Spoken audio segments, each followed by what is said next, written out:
ದ್ವಿಚಕ್ರ ವಾಹನ ಸವಾರರು ಒಂದು ಅಪ್ಡೇಟ್ ಅನ್ನು ಬಹಳ ಗಮನದಲ್ಲಿ ಇಟ್ಟುಕೊಳ್ಳಿ. ನಮ್ಮ ದೇಶದ ರಾಷ್ಟ್ರೀಯ ಹೆದ್ದಾರಿ ಮತ್ತು ರೋಡ್ ಟ್ರಾನ್ಸ್ಪೋರ್ಟ್ ಡಿಪಾರ್ಟ್ಮೆಂಟ್ ಮಿನಿಸ್ಟ್ರಿಯಿಂದ ಒಂದು ಹೊಸ ಪ್ರಕಟಣೆ. ಜನವರಿ 1, 2026 ನಂತರ ದ್ವಿಚಕ್ರ ವಾಹನ ಸವಾರರ ಒಂದು ಸುರಕ್ಷತೆಗಾಗಿ ಹೊಸ ಕಾನೂನನ್ನ ಅವರು ಅನೌನ್ಸ್ ಮಾಡಿದ್ದಾರೆ. ನೀವು ಒಂದು ವೇಳೆ ಜನವರಿ 1 ನಂತರ ಯಾವುದೇ ಟೂ ವೀಲರ್ ಹೊಸತನ್ನು ಖರೀದಿಸುವಾಗ ಡೀಲರ್ಗಳು 2 ಹೆಲ್ಮೆಟ್ಗಳನ್ನು ಕಂಪಲ್ಸರಿ ಸೇಲ್ ಮಾಡಬೇಕು. ಅದು ಕೂಡ BIS ಸ್ಟ್ಯಾಂಡರ್ಡ್ ಇರುವಂತಹ, ಅಂದರೆ ನ್ಯಾಷನಲ್ ಸೇಫ್ಟಿಯಿಂದ ಪಾಸ್ ಆದಂತಹ BIS ಸ್ಟ್ಯಾಂಡರ್ಡ್ ಇರುವ 2 ಹೆಲ್ಮೆಟ್ಗಳು.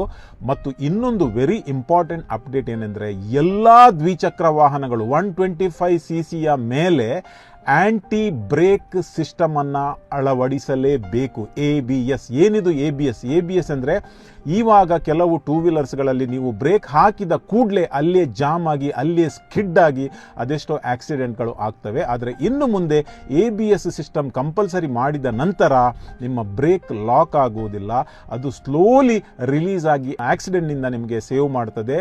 ನೆಲ ಒದ್ದೆ ಇರಲಿ ಅಥವಾ ಡ್ರೈ ಇರಲಿ, ಏನು ಅದರಲ್ಲಿ ಡಿಫರೆನ್ಸ್ ಆಗುವುದಿಲ್ಲ. ಯಾಕಂದ್ರೆ ನಮ್ಮ ದೇಶದಲ್ಲಿ 40% ಆಕ್ಸಿಡೆಂಟಲ್ ಡೆತ್ ಟೂ ವೀಲರ್ನಲ್ಲಿ ಆಗುವುದು ವಿದೌಟ್ ಹೆಲ್ಮೆಟ್ ಮತ್ತು ಈ ಬ್ರೇಕ್ ಸಿಸ್ಟಮ್ನಿಂದ ಅಂತ ಒಂದು ಸರ್ವೆ ನಮಗೆ ಹೇಳ್ತಾ ಇದೆ.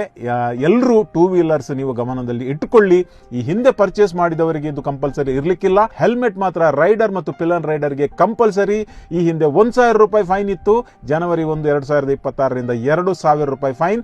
ಈ ಅಂಶಗಳನ್ನು ಗಮನದಲ್ಲಿ ಇಟ್ಟುಕೊಂಡು ಬೇರೆಯವರಿಗೆ ಕೂಡ ಹೇಳಿ ನಮ್ಮ ದೇಶ ಟೂ ವೀಲರ್ಸ್ ಬಿಡ್ಲಿಕ್ಕೆ ಸೇಫ್ ಆಗಿರ್ಲಿ ಅಂತ ನಮ್ಮ ಆಶಾಭಾವನೆ. ಇನ್ನೊಂದು ಅಂಶ, ಬಹುಶಃ ರೂಮರ್ಸ್ ನಡೀತಾ ಇದೆ ಟೂ ವೀಲರ್ಸ್ ಗಳಿಗೆ ಕೂಡ ಟೋಲ್ ಅನ್ನ ಇಂಪೋಸ್ ಮಾಡ್ತಾರಂತ. ಅದು ಸುಳ್ಳು, ಲುಂಗಿ ನ್ಯೂಸು. ಹಾಗಿದ್ದು ಏನಿಲ್ಲ, ಟೂ ವೀಲರ್ಸ್ ಗಳಿಗೆ ಟೋಲು ಲಗತ್ತು ಆಗುವುದಿಲ್ಲ ಅಂತ ಅಥಾರಿಟೀಸ್ ಡಿಕ್ಲೇರ್ ಮಾಡಿದ್ದಾರೆ.